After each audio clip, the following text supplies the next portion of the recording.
People have always loved to kick things. From the earliest days of human civilization, the simple act of kicking an object has brought joy and excitement to people of all ages. It seems kicking a ball is in our nature. Whether it's a casual game in the park or a competitive match, the thrill of kicking a ball is universal. Long ago, people played games with balls. These games were not just for fun. They often had cultural and religious significance. These games were played in China, Japan, and Mesoamerica. Each culture had its own unique version, reflecting their traditions and values. They were like early versions of football. These ancient games laid the foundation for the modern sport we know today. The games were played with different rules. Some were simple, while others had complex regulations and strategies. But they all involved kicking a ball. This common element connected people across time and space. In England, there were games like this too. These games were an important part of local traditions and community life. They were called folk football. Played in villages and towns, these games were a source of pride and rivalry. These games were rough and chaotic. There were few rules and the matches could be quite violent. Many people played at once. Entire communities would come together to participate or watch. They kicked and carried a ball. The objective was to move the ball towards a goal, using any means necessary. The goal was to get the ball to a certain spot. This could be a designated area or a specific target. These games were very popular. They were a major social event, drawing large crowds and fostering a sense of community. They were played for centuries. The legacy of these early ball games lives on in the sports we enjoy today. Imagine a village green, a serene and peaceful place where the community gathers. Now imagine hundreds of people, all coming together for a single purpose. They are shouting and running, their voices echoing through the village. They are kicking and wrestling, locked in a fierce struggle. This was mob football. It was a wild and unruly game, unlike anything we see today. There were few rules and violence was common. The game was as much about survival as it was about skill. Mob football was a test of strength and stamina, pushing players to their physical limits. Players came from all walks of life, from farmers to blacksmiths, all united by the game. They played for pride and bragging rights, celebrating victories with great enthusiasm. The game often caused damage and injuries, leaving a trail of chaos in its wake.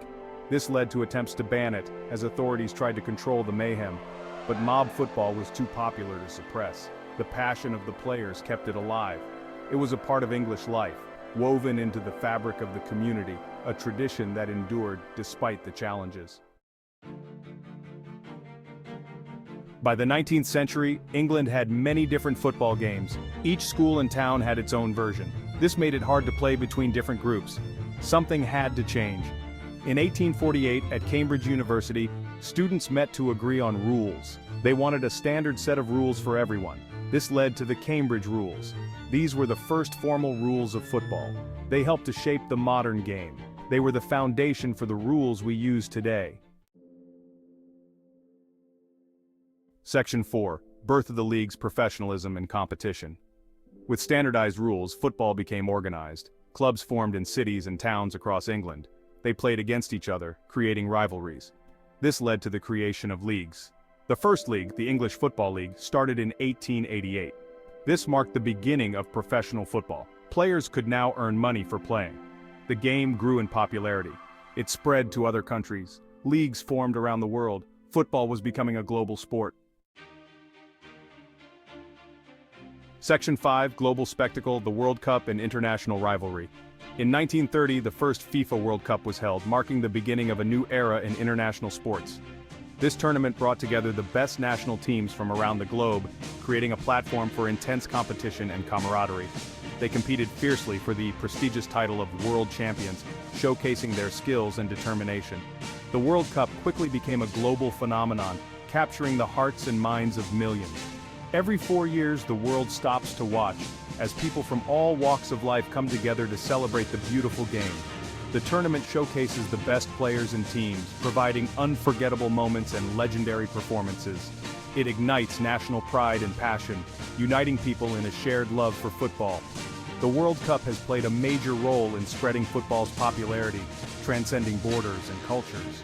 It has made football a truly global sport, inspiring future generations and fostering a sense of global community.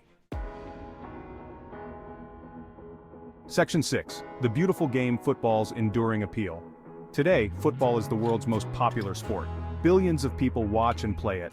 What explains its enduring appeal? It is a simple game to understand. It requires skill, athleticism, and teamwork. Football can be enjoyed by people of all ages and backgrounds. It is a sport that brings people together.